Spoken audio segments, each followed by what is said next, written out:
Everything is accounted for.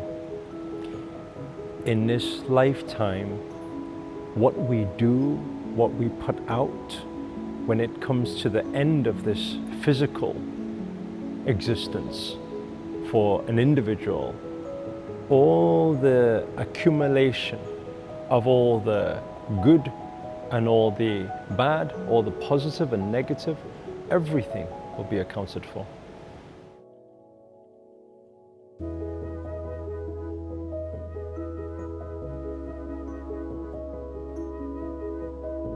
There is no fear behind it from a higher level of consciousness. There is no fear at all, because we understand that energy cannot be created nor destroyed. It can only be transferred, and everything is energy, and we are energy.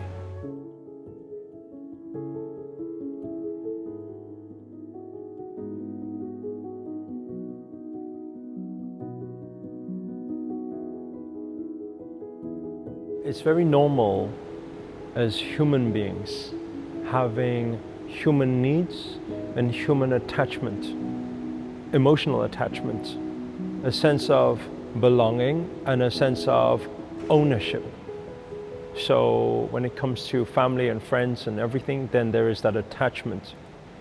The moment there is any human attachment, then obviously when that is lost, then there is upset.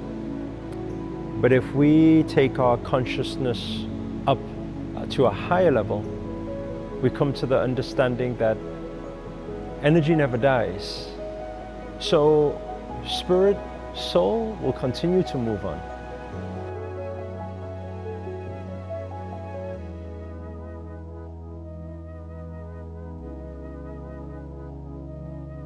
You see some traditions and some cultures in certain areas of the world. For example, places in India, you have people when they celebrate death, because that is the freeing of the soul. The soul is now free. But then we also need to account for the positives and the negatives that has what you can refer to as karma, the cause and effect. What will happen after we go.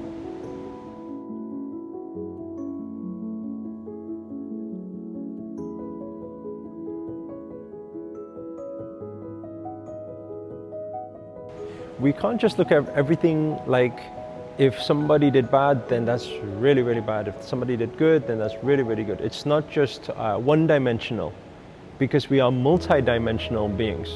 So we have multiple existences at the same time.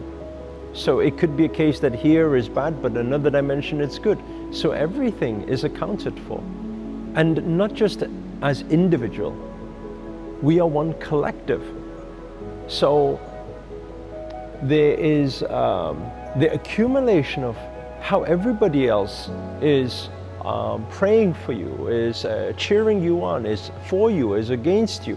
So the collective also has a responsibility to everything that happens. So when it comes to certain family members passing, then there are certain things that loved ones can do to allow the spirit to move on, to transition in a more smooth and an efficient way, so that it's less of the attachment and less of the problems will carry on to next life.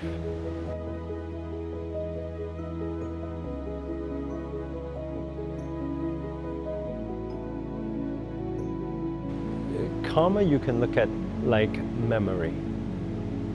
Like it's a cause and effect. So everything that is spoken, every action, there's a reaction. Every cause, there's an effect.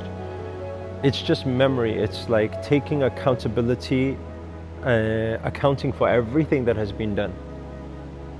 And so when it comes to that time of the passing and we leave this human body, when we move through that tunnel of light transitioning into that oneness, that peace and bliss. But moving through that tunnel, we will see everything that has been accounted for. So all the pain and misery you have caused other people before, you will feel it once again. All the good karma you've put out there, you will feel it once again. So you'll go through that whole, it's like almost like your walk of fame. So a little bit like that, you go through to be able to experience all and feel all. Then all of those points will be accumulated, the good and the bad will be accumulated, and then that will come to a judgment, a decision of what is best for the soul moving forward, or what the soul is permitted to do, is allowed to do, is authorized for in the next life.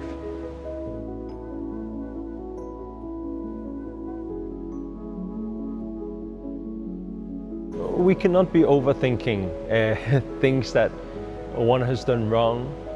We cannot be, because we focus on that, it expands that. There is no benefit in doing so. So we cannot say, oh, I've done some wrong, or who's done some wrong, and therefore it's going to be so bad. It's not like that. We cannot focus on that. Everybody in this existence should always just be praying for the best. Should always be thinking and acting and speaking with love and compassion, with kindness. And in this short lifetime that we have, in this physical reality, every day we should be putting out good karma.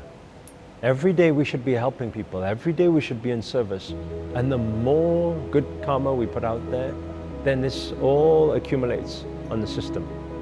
So there is no other choice about it. We cannot be sitting there regretting all the things that one has done wrong, or mourning, or thinking of all the problems, because that energy will also amplify. So the only way, no matter if it's self or others, is how do we, and this is what my master, Grandmaster Aksha, always says, he says, how do we prepare for that journey? Almost like, how do we prepare for death? If we prepare for death, it means that we are every single day accountable for all our actions and everything we put out in this world. And I believe the only way is to act in love, to act in kindness, and to act with compassion.